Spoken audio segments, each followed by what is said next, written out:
one were to inquire throughout the world about Lyndon H. LaRouche, the answers would be many and varied. He is an economist. He predicted the crash of October '87. He's anti-establishment.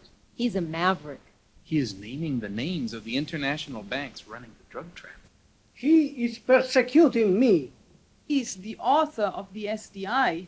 He's the one with the program to fight AIDS. It's time to teach that guy a lesson.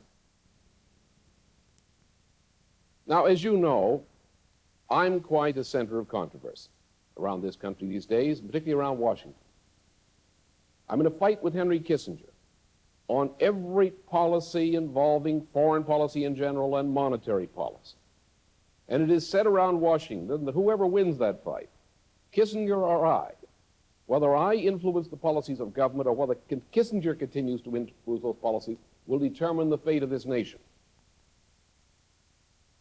One of the noblest politicians in the United States, Hulan E. Jack, former borough president of Manhattan, who knew him well and personally over a period of many years, called him America's greatest son, and said, Lyndon LaRouche can fight to keep America strong. At the same time, he fights for the dignity of man everywhere.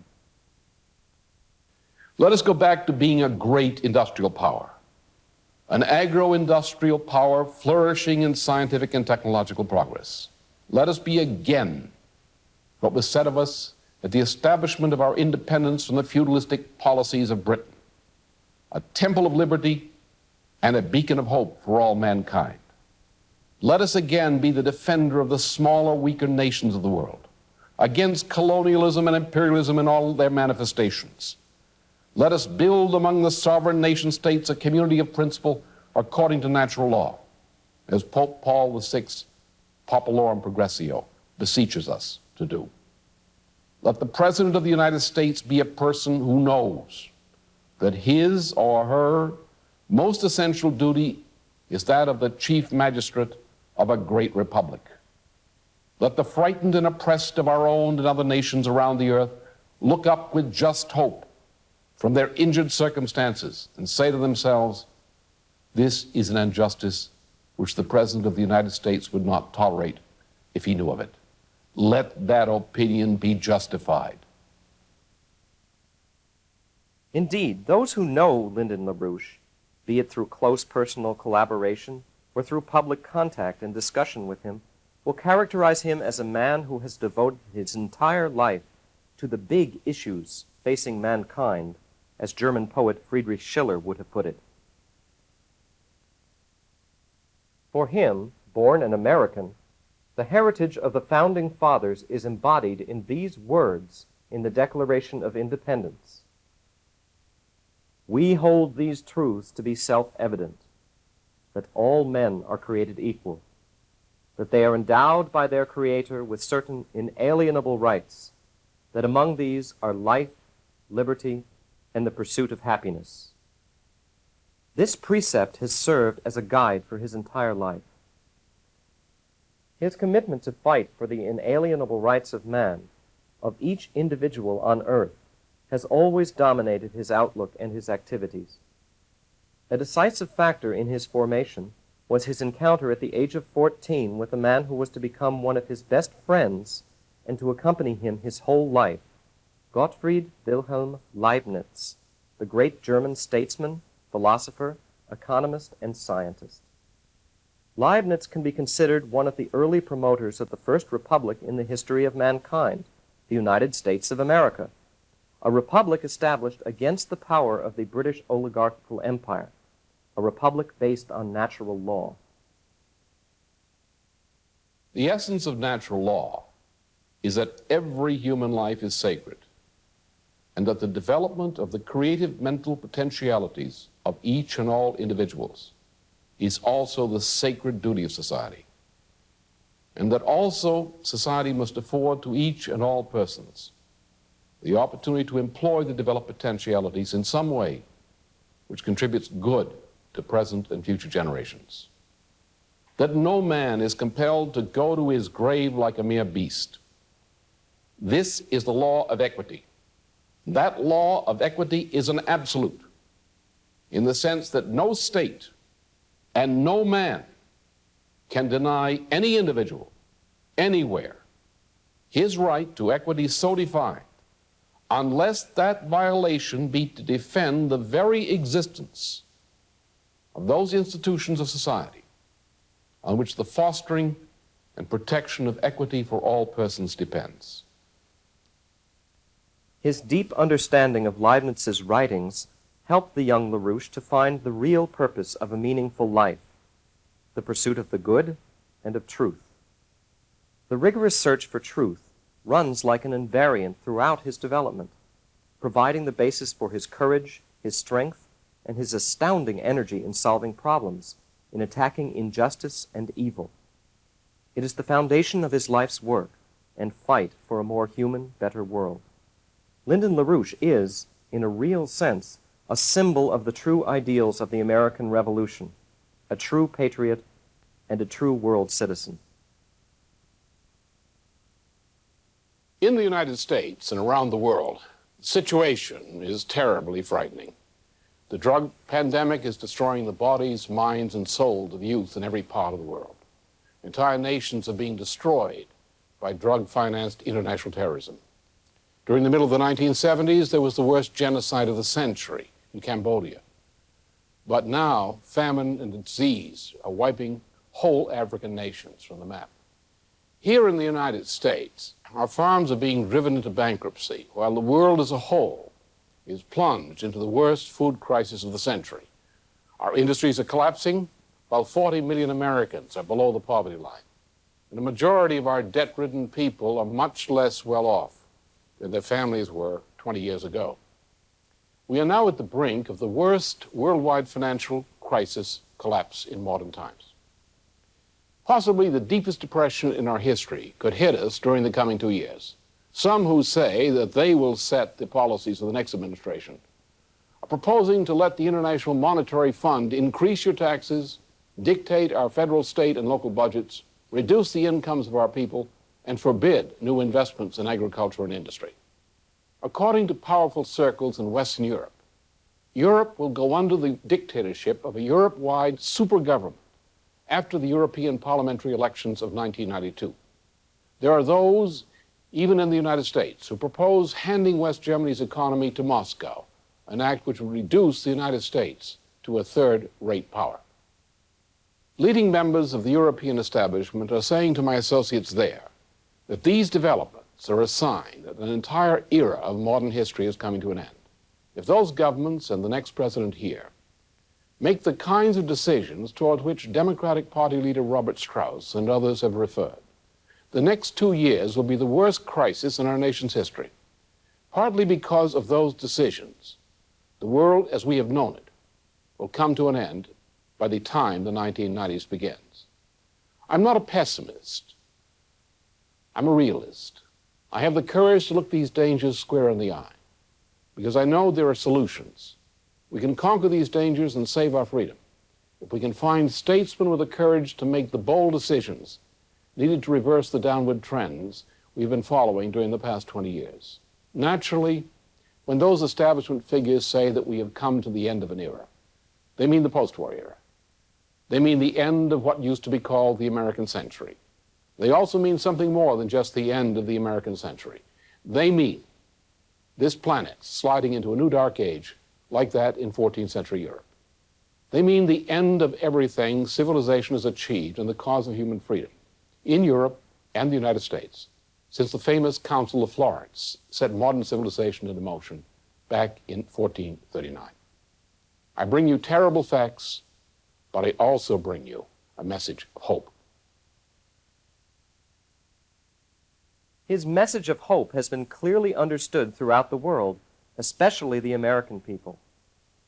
And as his power increased in the fight for the Democratic presidential nomination in 1980, 84, and 88, he was singled out by the forces of evil as their main enemy and target. He, recognized as the anti-establishment figure, has become the main obstacle standing in the path of the Anglo-American establishment and the Russian nomenklatura. This point is fundamental to U.S. strategic policy today. So it's important that you understand the core of this problem as clearly as possible.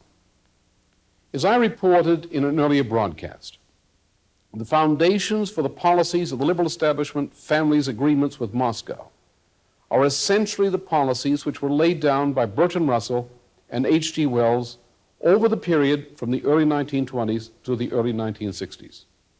What Russell and his backers among the liberal establishment proposed to Khrushchev back during the 1950s was to set up a system of world government under which Moscow would rule one empire and the wealthy families the other. Since the liberal establishment families were working to destroy the sovereignties of the United States and other Western and Third World governments by tricks such as the International Monetary Fund's unconditionalities policies, these families have been weakening the United States and Western Europe massively, in a manner very much to the long-term military advantage of Moscow. Therefore, Moscow has allied itself with those families against the vital interests of the United States, against Western Europe, against Japan, and against Third World nations. However, at the same time, Moscow is committed to destroying those families as soon as the United States is brought under Soviet worldwide military hegemony. That is the core of the strategic problem. The reason Moscow hates me so bitterly is chiefly that Moscow fears that under conditions of eruption of a new economic depression, the policies which I represent might come to power in the United States in a way parallel to developments under President Franklin Roosevelt.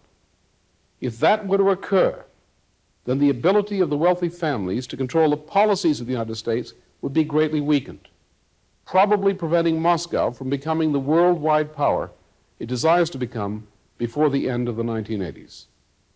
That's the reason that Moscow has denounced me so violently and repeatedly in the Soviet press since the spring of 1983.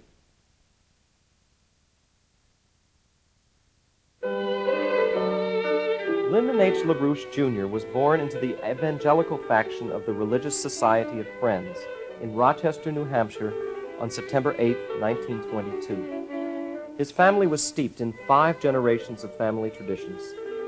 His paternal grandfather, Joseph LaRouche, had immigrated to the United States by way of Paris, France, from a remote region in Quebec. Joe LaRouche was the son of a violin maker. The ancestors of his mother, Jessie Weir LaRouche, had their roots in England and Scotland. They were Quakers who had settled in Pennsylvania during the 1670s. His maternal great-great-grandfather, the Reverend Daniel Wood, was of the same generation as President Abraham Lincoln, and, like Lincoln, was attached to Henry Clay in the American Whigs.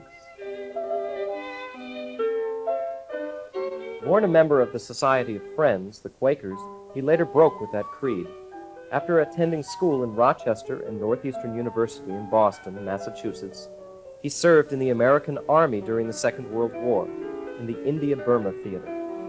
It was this experience in Burma and India which defined his principal lifelong political commitment: to force the United States to take post-war world leadership in establishing a world order dedicated to promoting the economic development of what today are called the developing nations.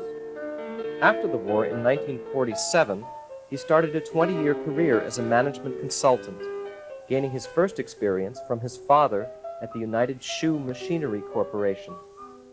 During the period from 1948 to 1952, he, the student of Leibniz, refuted the morally unwholesome information theory dogma of Professor Norbert Wiener, an undertaking which led directly into his original discoveries in economics.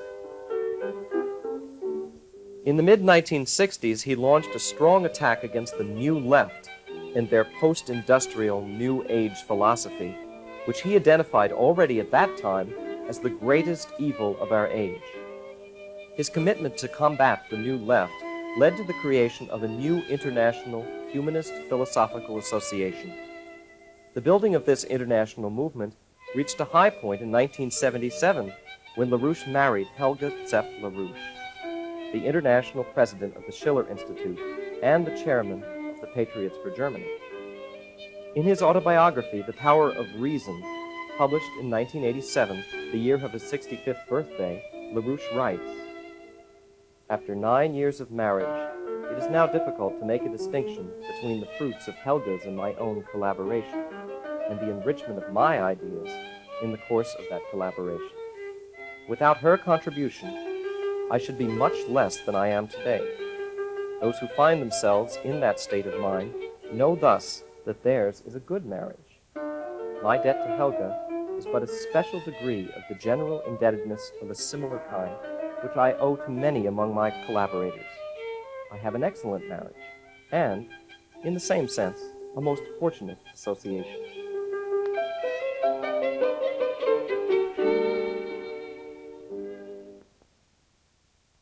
On September 8, 1987, his 65th birthday, his friends throughout the globe, artists, military men, leading politicians, scientists, and theologians, used the occasion to celebrate and honor a man who has contributed to enriching their own lives' activity, who has endowed his era with boundless treasures. A classical concert at Bernkastel-Kues, the birthplace of the great German philosopher and statesman, Cardinal Nicholas of Cusa, performed in his honor by one of his dearest friends, Norbert Breinin, the first violinist of the legendary Amadeus Quartet, was the crowning of the celebration for this philosophical mind, such as Friedrich Schiller had imagined, a mind that loves truth more than any system. Throughout his life and work, there has been one guiding principle: his fundamental questioning and desire to understand the lawfulness of the physical universe better and more completely, and to himself contribute, through his own work, to the expansion of knowledge of that lawfulness for the benefit of mankind. He is passionately filled with the idea that only human reason represents a worthy state of mind, and that the lawfulness of human reason possesses an internal harmony with physical creation. Therefore, the individual human being, like mankind as a whole, can only prosper when man respects that harmony in his daily practice. The most obvious empirical actuality of the existence of any human individual is that that individual is born and must ultimately die. The beginning of wisdom lies in understanding the practical significance of this simple fact. If an individual devotes his or her life to those pleasures enjoyed in the flesh, the sum of that person's life goes into the grave. Only to the degree that an individual life is sufficiently dedicated to some higher purpose, whose benefit to mankind endures beyond death of the individual person, does the person rise above the moral condition of a mere beast. That judgment is the beginning of all wisdom. The wise individual dedicates himself or herself to contributing good to the advantage of present and future generations. As each person must desire to accomplish in living something which elevates his moral condition above that of an irrationalistic, hedonistic beast, so the contribution of good to present and future generations of mankind is the only true personal self-interest of any person. The first problem is that of discovering what is this good. The injunction from Genesis supplies the germ of the answer to that question. The good done by individuals is the individual's contribution to the fulfillment of that commandment. The individual must not merely accomplish that in terms of his or her individual acts. The individual must contribute to increasing the fruitfulness of present and future generations. To contribute a useful scientific discovery is the paradigm of the good. Yet we must know that scattering individual good deeds may be of no benefit if society around us destroys that good more or less rapidly as we scatter it about us. We require a society which fosters the good and which acts to nullify that which opposes the good. The highest good we may contribute, therefore, is the improvement of the institutions of our society to the effect that society itself better fosters the good. contribution to the advancement of science and culture of society is the most powerful and most durable expression of the good. Yet to act efficiently for the good, we must be developed and must work consistently and constantly to develop ourselves. We must increase our powers to know the good, and also increase our power to act efficiently in service of what we know to be good. Similarly, we must foster the initial development of such powers in children. We must contribute to fostering in society those institutions and habits of practice which encourage and otherwise aid men and women to continue an efficient process of self-development to these ends. The principle of self-development is the principle of discovering with ever-diminishing imperfection what the lawful ordering of our universe is. In other words, the principle of self-development is a principle of scientific discovery. He has created new concepts which go beyond the knowledge and stage of development of our historical epoch to lay the foundation for many generations to come. His work in economics, indeed, must be considered one of his greatest contributions to human knowledge. Not only did he rediscover the notion of physical economy and the crucial significance of the term technology developed already by Leibniz, a concept later identified with the American system of political economy as opposed to the British system of usury of Adam Smith's The Wealth of Nations, but LaRouche surpassed Leibniz and Alexander Hamilton by discovering the law of potential population density. By the term economic science, we mean that science as first developed by Gottfried Leibniz during the period 1671 through 1716. Economic science, strictly defined, is a branch of physical science. Leibniz's discoveries establishing economic science include his development of the proper scientific meaning of the terms work, power, and technology, terms which Leibniz defined as an outcome of his mastery of the principles of design and function of heat-powered machinery. With the development of heat-powered machinery, the possibility was set into motion, in Leibniz's words, by which one man could perform the work of 100 others. Secondly, the most characteristic feature of machinery and similar processes in general is the transformation of the power supplied to the machine, or to an analogous process, to a relatively higher energy flux density. To see how the population has grown during the recent 400 years, look at the estimates on your chart now on your screen.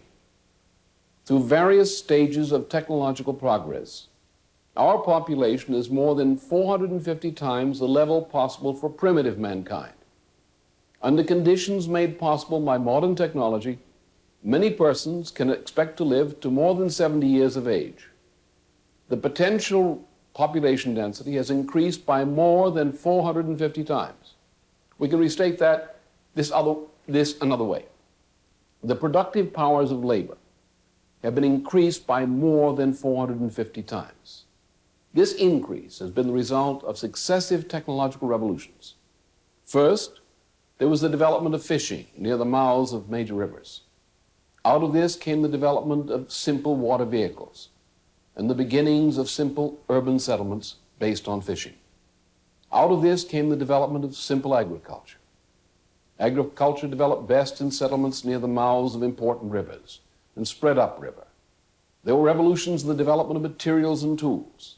There was the use of animal power, water power, and wind power to supplement the muscles of human labor. Then, beginning the end of the 17th century in Europe, there was the revolution based on burning of coal to produce heat to power machines. Out of this came chemistry, and later the use of electrical power. These successive technological revolutions are the key to the increase of productive powers of labor, the increase we see in population density. This is the first rough measure of man's obedience to the commandment of Genesis to be fruitful. To determine how fruitful society has become, it is not enough to know what the present relative population density is. We must discover what the relative potential population density potentially could be at the given level of technology. Therefore, we must measure the potential relative population density. This measurement becomes our approximate measurement of the fruitfulness of society.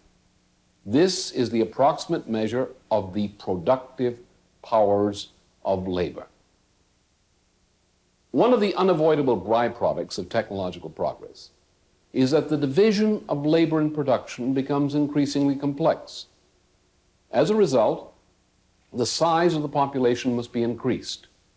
This means that the precondition for survival of society is an endless increase in the potential relative population density. Therefore, we must refine the definition of what it means to fulfill the commandment of Genesis.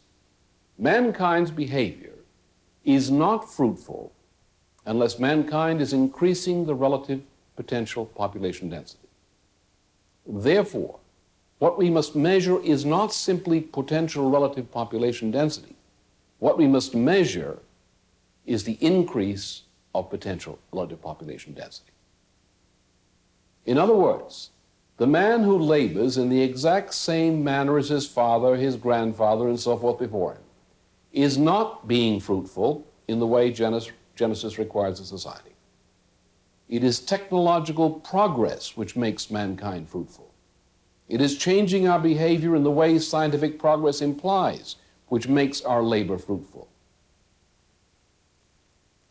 The increase of potential relative population density, which expresses the fruitfulness of mankind, reflects in us a special quality which no creature but mankind possesses.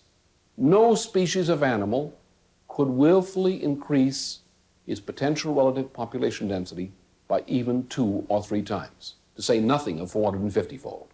No variety of beast has the power to modify its behavior in this way.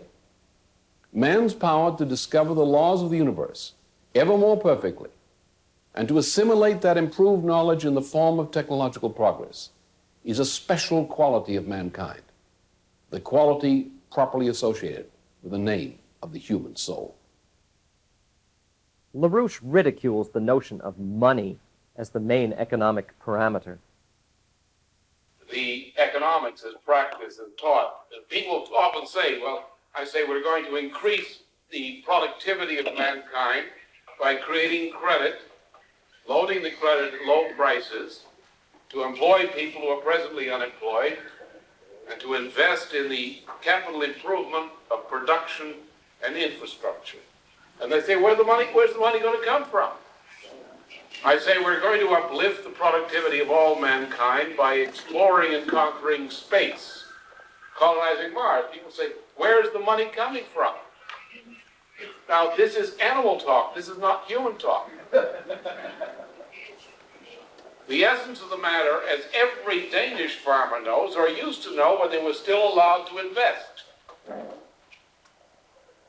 is that we don't invest. No, we don't invest in objects. We need these objects, but that's not the investment. What we're investing in, and every farmer knows that in particular, modern farmers, or used to know it, or can remember when they knew it, that during the past 50 years, and the past 40 years in particular, the farmer in Europe and the United States has increased over tenfold the productivity of labor per capita and per hectare, in terms of combined quality and quantity. But what did you do? Yes, energy was required. Without energy per capita, there is no possibility for the development of man's income and conditions of life. But what else did you do besides use more energy and objects that enabled you to use more energy efficiently per hectare, per capita? The energy you used enabled you to use efficiently creative mental powers of the mind. The same powers of the mind which we know every time that any of us back in school days lived through the process of attempting to reconstruct a scientific discovery by someone before us. We learn this every time a little child of less than 1 year or 2 years experiences joy in succeeding in building with blocks something they couldn't build before. And the adults looking on are driven near to tears of joy to observe the joy of this child building with blocks. The creative powers of mind. Not to have productivity is, as the Greenies propose we have not productivity, is pure Satanism. If I reduce man to a form of society in which the practical employment of the creative powers of mind is forbidden, I have degraded the condition of man to that of a beast. And men begin to behave toward one another as Greenies do, as beasts. One should understand what the Greenie environmentalism is. This is Satanism. What is it? Pure Satanism. Where does it come from? This is the Phrygian cult of Sibylla Dionysius, which was conceived with precisely the program to destroy the cities, to recruit the youth of the people of the cities into the countryside, to dance to strange rhythms, to perform strange sexual acts, to get into alcoholic and other kinds of intoxication, to become assassins, to go into the city, to destroy, murder their own parents, and to destroy the city. To return man to a condition, they said, a natural condition like the beast. What we are fighting for in production is not the gratification of the senses with material goods. What we're fighting for is the principle of human labor. Human labor, not labor by humans, but human labor. The use of the creative powers of mind to increase man's power over nature, that we might produce more human beings, each representing this creative power developed to a higher state. We are now, as I have proclaimed again and again, we're now at the verge where we can plan for our grandchildren to colonize Mars permanently. We're at the point where in the next part of the next century, we shall explore space beyond this solar system. And in the century beyond the next one, we shall colonize. Human beings will colonize beyond the solar system. There's no issue of production or hedonistic gratification in this. There is a purpose we can recognize, but which we cannot fully comprehend. There is a purpose for mankind in this universe which we do not yet understand. The means by which we progress to this purpose, this destiny assigned to us, is by the development of the creative powers of mind. And the farmer, who increased so greatly the production of food in the post-war period, by means of use of the creative powers of mind as the more efficient, better use of energy. This farmer, to the point at which we win or lose this civilization. We preserve that, or in a world of food control, in a world of a lower standard of living, in a world ruled by people who have this greeny political satanic persuasion, who degrade the condition of mankind closer and closer to that of nature, i.e. to bestiality. We lose that. This is for all of us. The purpose of human labor is man, the development of mankind. And human labor is labor based on the development of the creative powers of mind. Human labor is the exercise of the creative powers of human mind. It's the exercise of that which casts man, the individual, in the image of the living God. His work in economics also constitutes the theoretical and moral basis from which all his other scientific breakthroughs result, and also enabled him to develop a very profound, precise forecasting capability. It is therefore no coincidence at all that in 1958 he was able to forecast the current economic depression and financial collapse. Those who saw his half-hour nationwide TV show, The Test of Fire, in April 1988, will be shocked at the accuracy with which LaRouche analyzed the economic disaster, which was to grow even worse under a future President George Bush. So far, George's friends, using almost every trick in the book, have failed to control the financial crisis any better than Hoover did back in 1930. Let's take a quick look at the reason Bush's friends are doomed to fail in their efforts.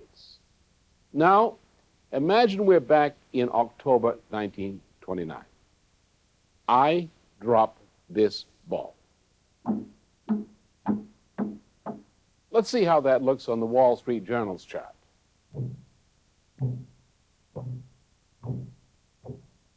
The picture isn't exactly the same, but the general idea is about the same.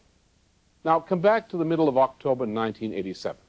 The ball I'm holding is not the same ball I dropped back in 1929, but it is a similar ball. The same thing happens with this ball in 1987 and 1988 that happened in 1929 and 1930. Why should an economy act like a bouncing ball, back in Hoover's time and again today? One reason is that the Reagan-Bush administration has acted almost exactly as the Coolidge and Hoover administrations acted to create the Great Depression of the 1930s. If our government in 1988 makes exactly the same mistakes which the Hoover administration made back in 1930, the results will be approximately the same. Times change, but the laws of nature do not. There are physical laws which cause a financial collapse to resemble a bouncing ball whenever a financial collapse is caused by a prolonged contraction of industrial and agricultural production. All of the ordinary rules of market behavior go out the window. Once the crisis begins, the financial markets do not go all the way to the bottom in the first panic. After the first drop, the markets tend to stabilize so that foolish people may believe that a recovery has begun. A few months later, the next drop comes, and then a temporary stabilization at a lower level before the next drop. Now, this is not the place to explain the physical principles involved, but you see the general idea. We must look back to 1982 to understand how Ronald Reagan and George Bush set us up for a 1989 collapse, which could be the worst depression of the 20th century. Whoever saw the national TV show, Henry Kissinger, Soviet Agent of Influence, broadcast during the presidential election in 1984, will probably shudder at the speed with which economic decay has brought the fall of our civilization into barbarism, and at their own failure to fight the forces of evil. It should be remembered that Henry Kissinger's influence is the most dominant factor in the new Bush administration. Like the Nazi regime during World War II, the world's most powerful international and financial agencies today have targeted between 120 and 150 millions black Africans for death through genocide, death by famine and epidemic. This mass murder was the policy of influential institutions such as the Club of Rome, which claims that regions such as Black Africa are overpopulated and the world's population must be reduced by such methods. The evil policies of the Club of Rome are being implemented by powerful banking institutions of Switzerland, by the International Monetary Fund, by the World Bank. These are policies endorsed by high officials of our own Federal Reserve System. These are policies being put into effect in many parts of the world by Henry A. Kissinger and his friends. This monstrous immorality, practiced abroad, comes home to us today in such forms as a growing movement for genocide, against our own nation's most vulnerable citizens, the seriously ill and our senior citizens. The same crime for which we condemned Nazi doctors at the Nuremberg trials, the crime of new euthanasia, is being promoted in the United States and in Western Europe today as death with dignity. This growing murder of our seriously ill and senior citizens is being promoted by persons and groups who argue that such systematic murder of tens of thousands and more of our citizens is needed to keep down the average cost of health insurance premiums or to help balance the Social Security budgets. Like a hero in a classical drama, LaRouche has moved on the stage of world history in the last 15 years toward the punctum saliens, where either mankind will be enslaved under the most horrifying Shaktian world dictatorship, or his message of hope, the LaRouche Plan, the proposal for a new, just world economic order, will be implemented. Lyndon LaRouche has elaborated his plan for a new, just world economic order since 1975 in major conferences, seminars, press conferences, and private discussions with representatives of governments and leading institutions throughout the world, in Africa, Asia, Europe, Ibero-America, and the United States. For example, back in 1975, Lyndon LaRouche delivered a major press conference in Bonn, West Germany, and followed that up with a written proposal which was circulated internationally. He warned of the dangers of a buildup of unpayable third world debt and proposed the establishment of a new monetary system as the way of avoiding a major debt crisis a few years down the line.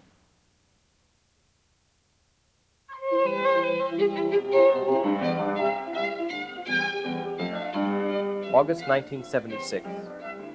At the meeting of the non-aligned countries in Colombo, Sri Lanka, agreement with LaRouche's call for a debt moratorium as the first step toward the new just world economic order was incorporated in the final communique.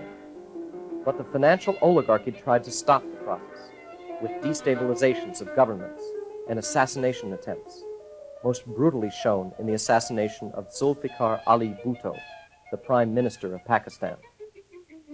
April 1982. The LaRouches traveled to India to meet with Prime Minister Indira Gandhi, leader of the non-aligned countries. May 1982. They traveled to Mexico to meet with President Jose Lopez Portillo. 2 days after my meeting with President Lopez Portillo, I had a breakfast conference with an old friend of mine. He had an urgent proposal to deliver to me. He referred to the massive press coverage I've been receiving in Mexico and most of South America. In fact, during much of May and June of that year, my name was front-page headlines almost daily in many parts of the continent.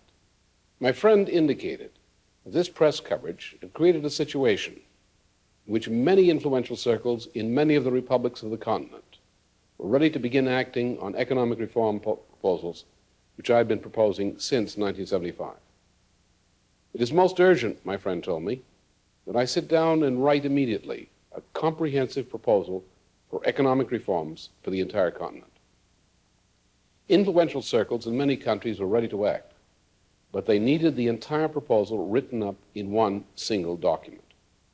I spent most of the month of July writing a book-length report on options for cooperation between the United States and its neighbors. On August 5th, 1982, I issued the report to appropriate places in our government, as well as my friends in Mexico and South America. I named the report Operation Juarez, in memory of the collaboration between Benito Juarez and the patriotic circles of the United States, which have been associated with John Quincy Adams, Adams' U.S. Ambassador to Mexico, Joel Ponset, General Winfield Scott, and President Abraham Lincoln. During September and October of that year, President Lopez Portillo offered to cooperate with the United States along the lines of Operation Juarez. Instead, the United States sent Henry Kissinger to Mexico. Kissinger threatened to do terrible things to Mexico and to the President of Mexico if any President of Mexico should ever meet personally with me again. Today, ex-President Lopez Portillo lives abroad under threat of assassination. Since that period, from August through October 1982. There are only two sets of economic policies throughout South America. One set of policies is more or less exactly the policies I propose in Operation Juarez. The opposing set of policies are those proposed by the firm of Kissinger Associates Incorporated. March 1983. At their summit in New Delhi, the non-aligned countries attacked the International Monetary Fund for the first time publicly. July 1983. The LaRouches travel again to New Delhi to address the World Affairs Council and to meet Prime Minister Indira Gandhi, who was later assassinated in October 1985. July 1983. Private discussions in Tokyo, Japan, with leading politicians, economists, military leaders, and scientists. July 1983. Discussions in Thailand on the development of the Kra Canal, one of LaRouche's great projects for the Pacific Basin. October 1983. LaRouche addresses a conference in Bangkok, Thailand, on the industrialization of Thailand. June 1984. LaRouche flies to Buenos Aires, Argentina, for meetings with leading Peronists, military figures, and President Raúl Alfonsín. September 1984. The LaRouches are invited to Japan. March 1987. In Lima, Peru, the LaRouches address a conference of the Schiller Institute and have private discussions with leading parliamentarians and military men. My essential function is a policy shaper. Mi función esencial es la de una persona que diseña e implementa políticas. And in terms of the policies I represent, Y en términos de las políticas que yo represento, I have every reason to believe that President Ellen Garcia and I are in essential agreement as spokesmen of two nations. les puedo decir que el presidente Alan García y yo estamos de acuerdo en lo esencial como portavoces de dos países diferentes. As all of the other countries which have similar aspirations. Así también concordamos con todas las otras naciones que tienen aspiraciones parecidas. We must have a system of economic growth. Tenemos que tener un sistema que facilite el crecimiento económico.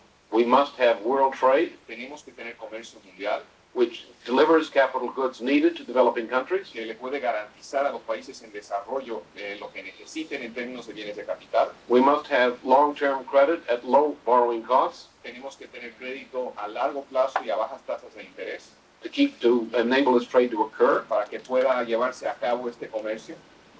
And we must reorganize the existing debt Y structures. tenemos necesariamente que reorganizar la estructura de endeudamiento actual. July 1987. The LaRouches accept an invitation to Ankara, Turkey, to meet with the Prime Minister, Turgut Özal.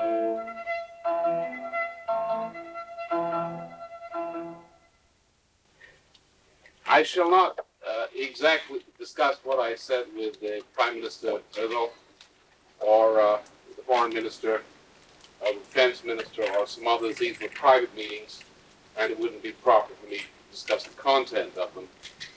But, of course, the circumstances under which I'm here, as far as I can discuss and shall discuss. I shall say, first of all, one thing, which I think many of you will understand, and I shall speak with as much delicacy as is required by the fact that I'm a guest of this sovereign state, whose sovereignty I respect highly. And I will not meddle in the internal affairs of this country, nor do I wish to meddle in the relationship of this country's government to my state province. However, as a presidential candidate, I'm free to say certain things, and I shall say them. So you understand. Now, on the subject of Prime Minister Andreas Papandreou, I have a dossier which includes material on Mr. Papandreou, which covers a period of about 50 years. January 1988, Andover, Massachusetts. LaRouche speaks at a conference of the Schiller Institute about the tasks of establishing an equitable new international monetary system. March 1988, Cologne, Federal Republic of Germany. LaRouche speaks on the new just world economic order. May 1988, Nancy, France. the LaRouches address a conference at an international movement of farmers and consumers called Food for Peace, initiated by LaRouche with growing support in Asia, Europe, Ibero-America, and the United States. September 1988, they traveled to Taipei, Taiwan, for meetings with the leadership of the Kuomintang. November 1988, LaRouche speaks in Chicago at a Food for Peace conference.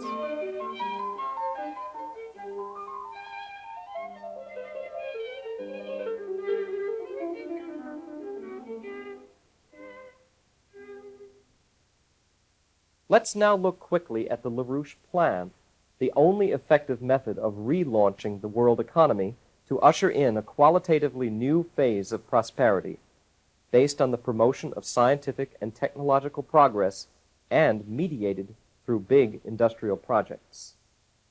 Next, I want to show you samples from my work on the projects for development of Ibero-America, which some of you call Latin America, and Africa. I've been working with governments and other influential circles in both these two continents since 1975. And again, as in the first case of the Pacific Indian Ocean Basin projects, these are things that are more or less ready to go now, as soon as we have a president who is willing to enter into cooperation with these countries to make them happen. In Africa, I've been working on the development of Africa since 1977 in a concrete way, when some scientists working with me produced a study on the long-range industrialization of Africa.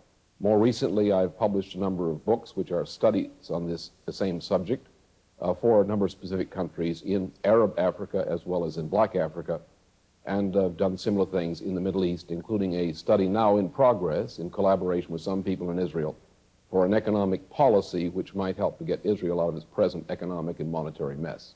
I've been talking with my friends in government in Egypt, in Algeria, Nigeria, Zaire, and elsewhere in Africa.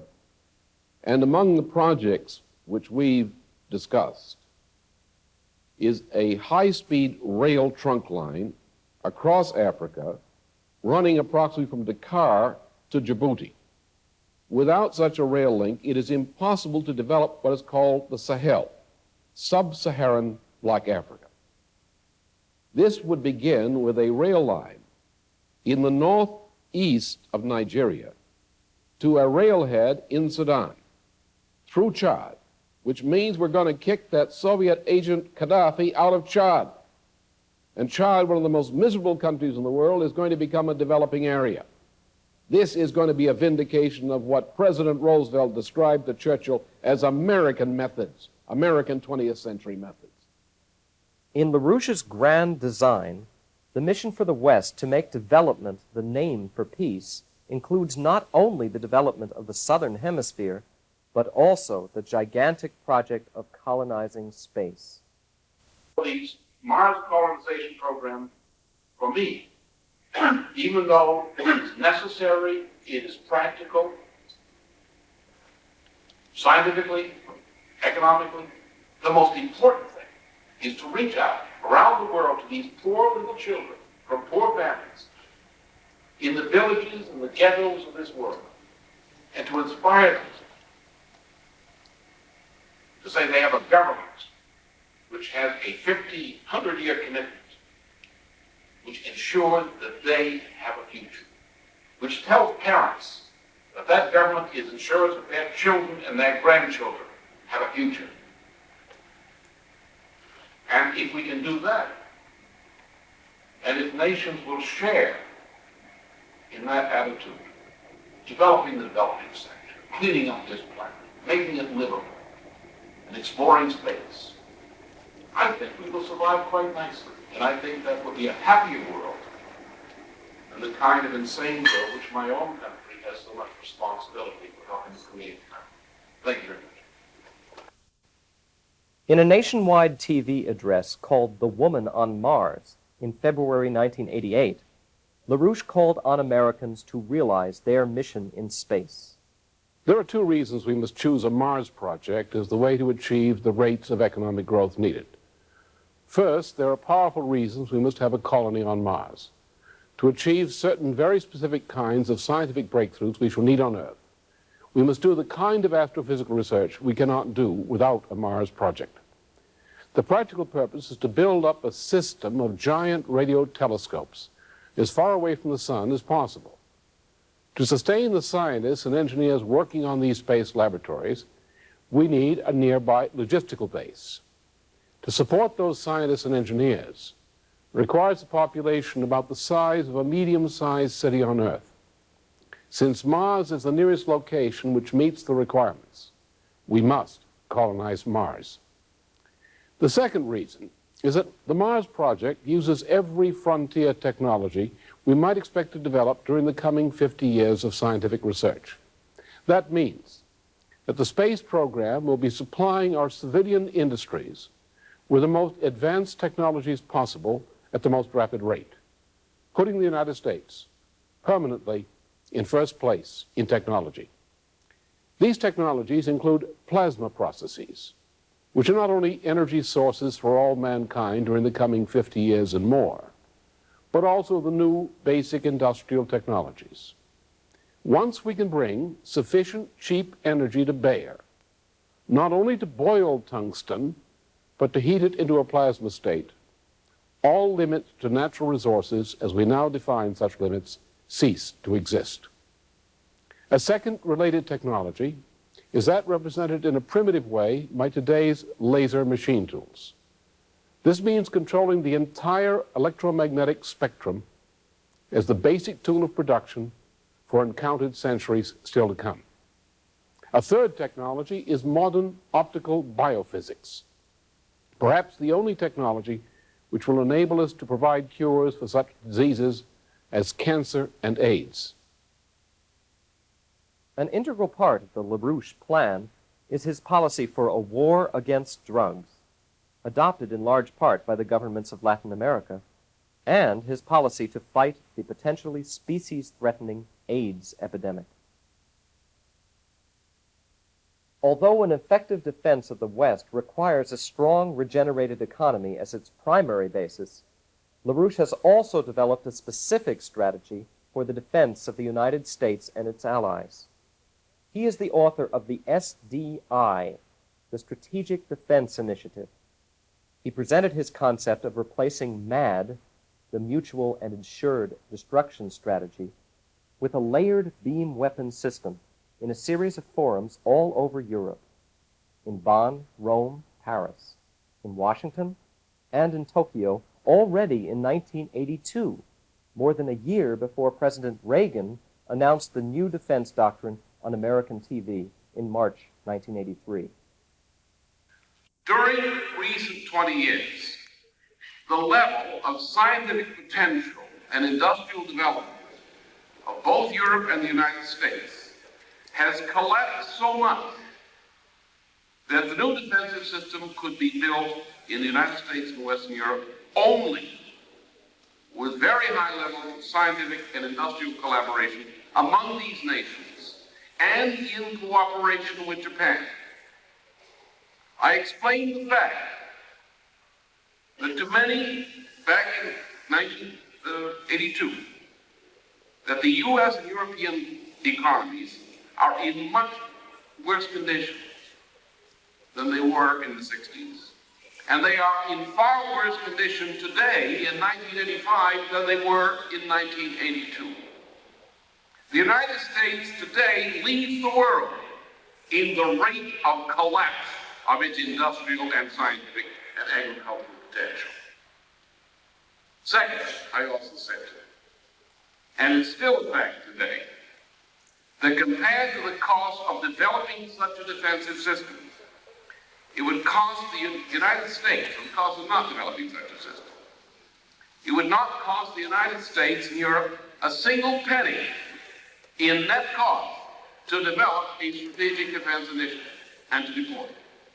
I explained then, and I say again today, that the technological spillovers of the strategic defense initiative's development would transform the civilian economies of Europe and the United States and Japan, and would unleash the greatest explosion of technological progress and production of wealth in the history of mankind. The benefits of those technological advances in our economies would more than pay the full costs of building and maintaining a strategic and tactical defense of the NATO allies. The third point I made then is that there is no difference between protecting the United States and its allies from Soviet thermonuclear missiles and revolutionizing the defensive capabilities of Western Europe in general, and of the Republic of Germany in particular, of course. The same technology is required to stop the Soviet intercontinental missile in mid-flight are the technologies needed to stop General Nikolai Orgakov's planned 1988 military assault in Western Europe through Germany, Greece, and the Baltic. I confess that there are influential supporters of the SDI inside the United States who believe that the United States should not share fully the most advanced parts of its SDI technologies with Western Europe and Japan. Many of these people say that if these technologies were to be given to the European nations, that U.S. military secrets would be leaked to Moscow from Western Europe. I believe that some of these people, at least, who propose this are sincere. But sincere or not, their proposals have caused legitimate anger in Europe, and their proposals are wrong. I believe that President Reagan will offer Europe full cooperation on all aspects of SDI-related research. I shall work to make that happen. I say this to you today on the same grounds that I predicted to the München audience way back in early 1983, that the President would adopt the SDI. Most of my remarks to you today will identify those fundamental self-interests of the United States which the President of the United States must take into consideration in making his decisions on the form of cooperation with Europe and Japan. Obviously, the fact that the SDI became official U.S. policy in March 1983 ran completely counter to Moscow's plans for world hegemony, its notion of making Moscow the third and final Rome. That's why, since 1983 at least, the Soviets have regarded LaRouche as their principal adversary. The LaRouche campaign is a neo-fascist organization. You are among the troglodytes. They came to Rome on the invitation of Lyndon LaRouche. As the hobby horse of his electoral campaign, LaRouche has chosen space weaponry. He was delighted with the proposals Reagan made on March 23rd of this year to fill near-Earth space with lasers and other types of total weaponry. Over the years, it has become obvious that LaRouche represents the key opponent to the new Yalta deal between the Anglo-American establishment and the Soviets. The immediately primary objective of the Soviet regime is that of bringing West Germany into the Soviet sphere of influence. The entirety of Soviet geopolitical strategy for world domination depends upon Henry Kissinger's March 5th Time magazine proposal for decoupling the United States from West Germany.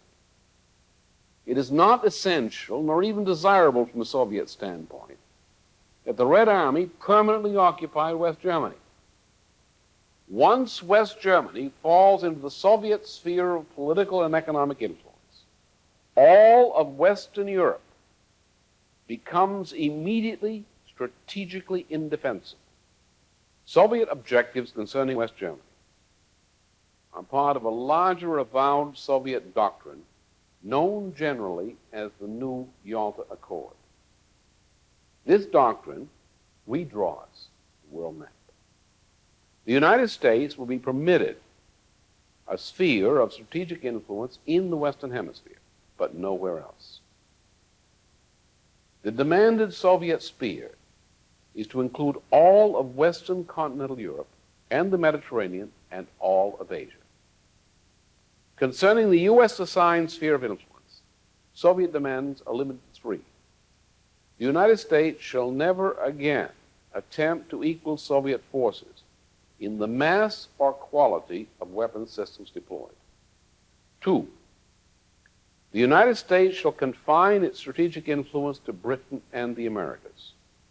And 3, the United States shall maintain and expand its commitments to the Soviet Union in matters of trade, in such agricultural and other products as Moscow may request. During an historic visit to West Berlin, Germany in October 1988, LaRouche presented his grand design for Europe as an entente of sovereign republics.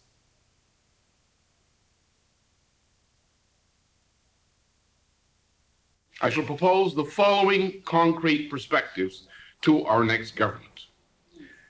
We say to Moscow, we will help you. We shall act to establish food for peace agreements among the international community, with the included goal that neither the people of the Soviet Union nor the developing nations shall go hungry.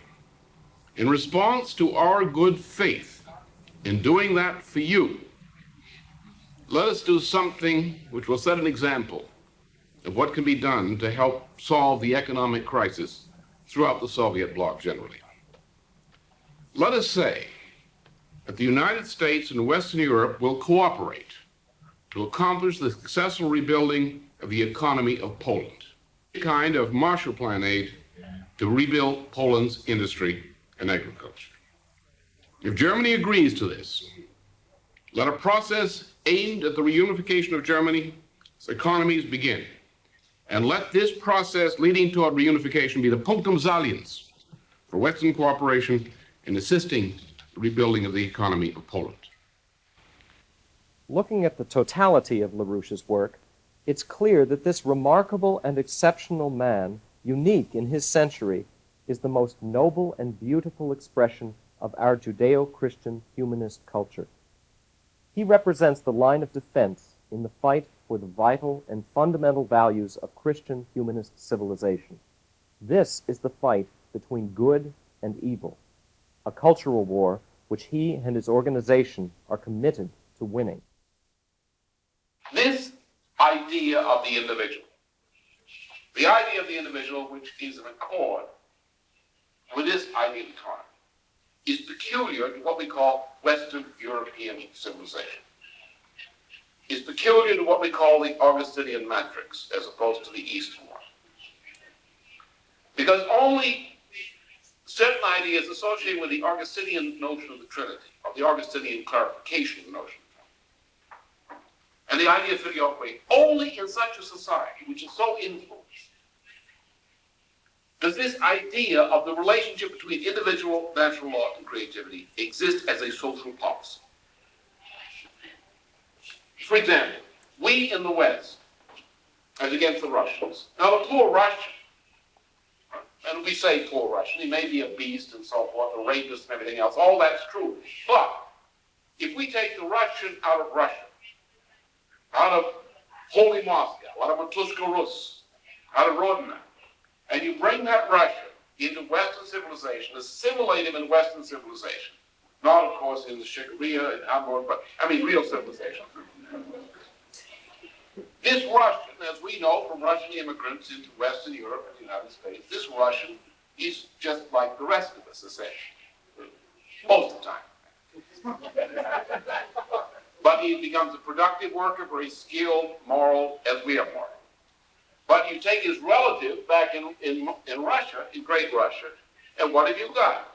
You have a lazy, drunken, superstitious, immoral beast. That's a typical Russian. The Russian hates technological progress. The Russian hates that sort of thing. There are few Russians they can produce. Well, they have a military dictatorship, so they take all the productive Russians and they put them in the military sector. Right? And they all the dumb Russians who can't behave, who can't do anything, they put them in the civilian economy.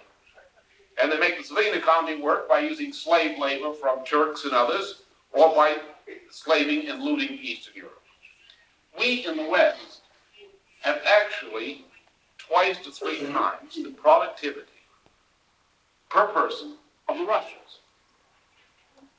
Because we can assimilate and enjoy assimilating technological progress. We generate it and assimilate it. Russians can produce scientists, but they can't make their civilian economy work. Because the scientists cannot get the idea assimilated and accepted by the public.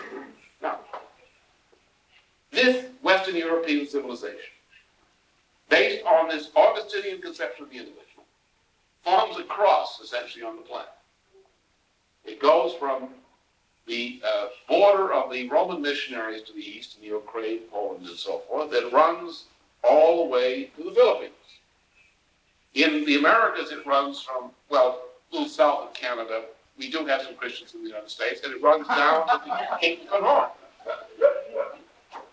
And you find also in Africa, you will find the influence of Christianity in Black Africa and so forth. It's a great positive force of development. Now, we in this Western European culture, these countries, have an obvious mission. We have the greatest culture, at least the Augustinian part, not the Shikariya part, not the Queen of England, and certainly not Prince Charles, but the real European culture. We have a great gift. This gift is a power, among other things, to generate and assimilate scientific and technological progress at a high rate. This is a power which is entrusted to us for all mankind. We have the motivation innate in our culture. We have the tradition innate in our culture which says to us that our destiny is to provide this to all mankind. To provide the fruits of our culture, and to provide the fruits of what that makes possible to all mankind. So therefore, in helping the world, helping non-communist Asia and Africa, we are really being very greedy. Not that we intend to take any wealth from these parts of the world, but in order to fulfill ourselves, we must deliver the gift entrusted to us, which it is our nature to give. And only by delivering that gift in that way can we truly realize what we must become. We must recognize that the gods of Olympus and their imperialisms or their echoes of Roman Empire, their global condominiums and so forth, are evil. That's negative, that's evil. But we cannot be moved merely by hatred of evil. Hatred in any form is not a good force, even hatred of evil. We must be moved to act by that which, like I said, by a love for mankind, a love and pleasure in discovering natural law and serving it. And we must remove evil, not because we hate it, but because we have to make room for the good work that we must do. Because we think that we owe this to our grandfathers, our great-grandfathers, and others before us, to ensure that the work of their lives, the work of our nation before, comes to some great fruitful end. LaRouche's creative breakthroughs in the fields of natural science, physics, biophysics, philosophy, history, aesthetics, and music have created the basis for a new scientific and cultural renaissance. His contributions in the service of art, especially classical music, have established him as an honored interlocutor and friend of many artists throughout the world. World-renowned singers and musicians are grateful to him, especially because of his fight to lower the tuning to Verdi's scientific tuning, C equals 256 cycles per second. Among those expressing their thanks are the famous baritone Piero Cappuccilli. Se dobbiamo parlare del signor LaRouche, To describe Lyndon LaRouche, I can say that he is a courageous man who has made many initiatives. He is a trustworthy man who has done much for opera, particularly in his support for Verdi's standard tuning pitch, A432, which is the key to safeguarding voices in the future. Ma non solo il perché per portare questo diapason a 432, ma per salvaguardare In quello che fact, potrà with the essere present il high tuning, patrimonio singers faced serious difficulties, nel tempo and it's delle very voci, important to return to Verdi's quello A. che potranno fare le voci, in quanto con la attuale le voci si trovano in seria difficoltà.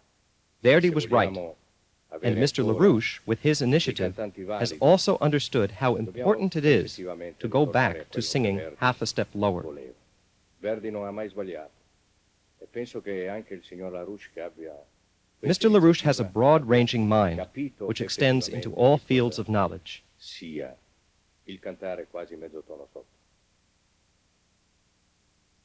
Personaggio molto eclettico questo signor And I LaRouche, must say that che LaRouche va is a person who spazio in knows tutti what i he's campi, doing. e devo dire che è una persona molto in gamba. Speriamo che ce ne siano anche I wish there were more uguali. people like him. And Norbert Breinin, the first violinist of the legendary Amadeus Quartet. I met Lyndon LaRouche through my work with the Amadeus Quartet, of which I used to be the leader until one of my colleagues died last year. I was always astonished about Lynn's knowledge about music,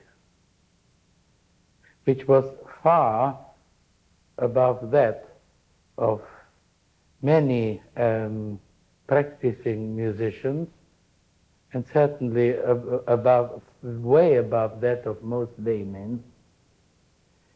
He displayed the kind of analytical mind, the kind of truth-seeking which one associates with a real scientist.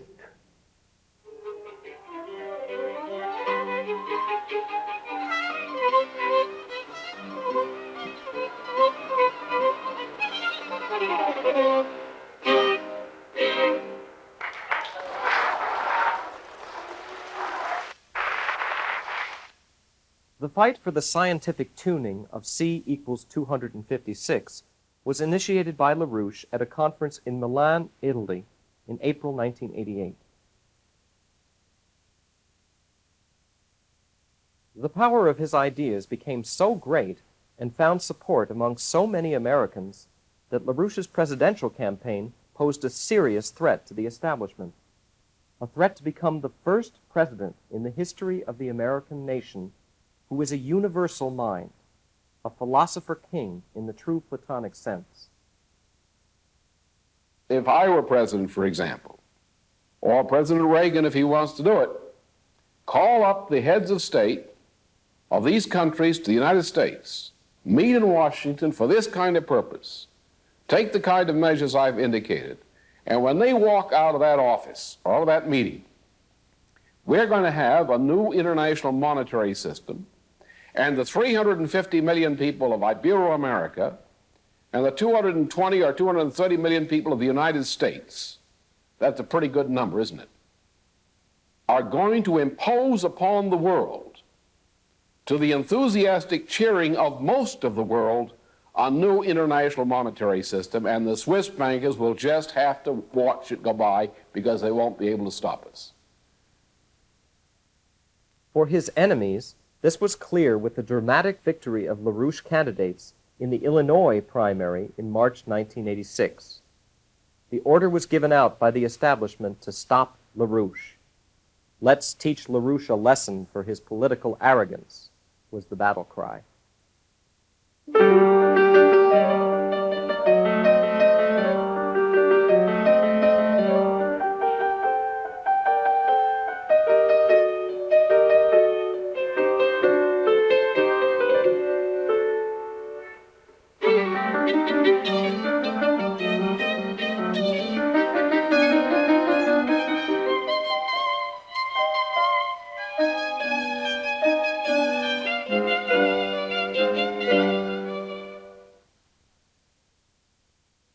Anglo-American establishment, with its Russian counterparts, used their influence in the media, law enforcement, and the U.S. Department of Justice to orchestrate a political witch hunt aimed at destroying LaRouche's public reputation.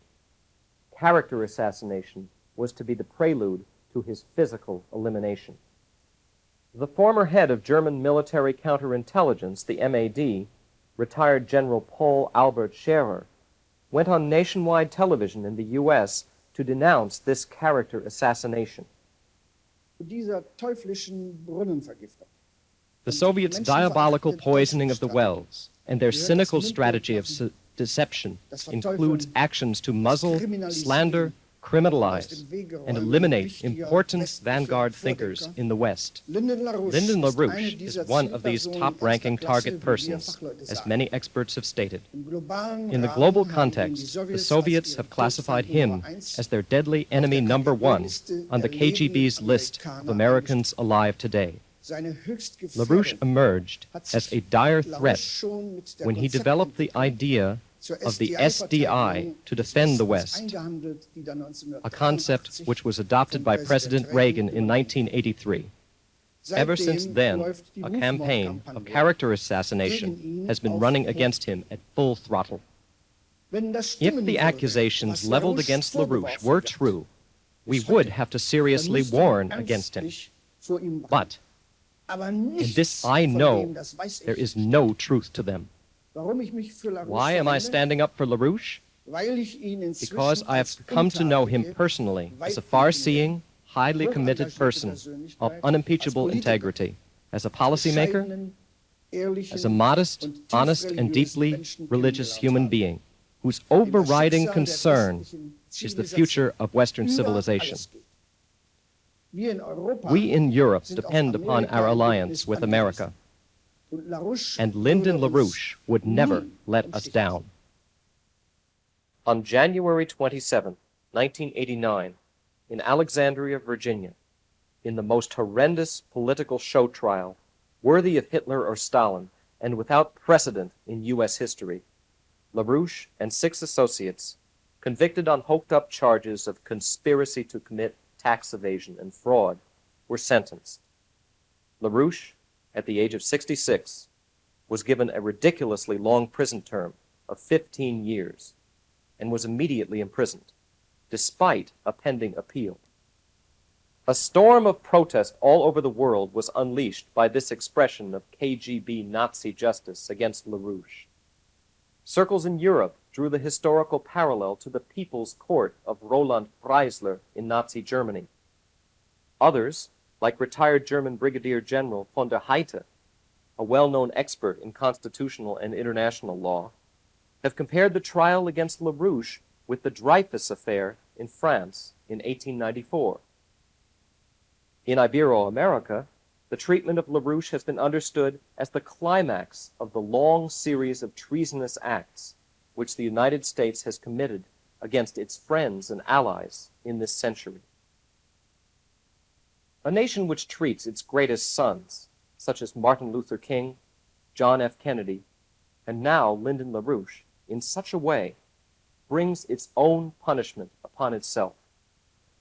Millions of people throughout the world have realized that in the Nazi KGB show trial of Alexandria, Virginia, in reality, the entire concept of a new and just world economic order and our Judeo-Christian humanist culture, best embodied in the Constitution of the First Republic in history, the United States itself, was on trial.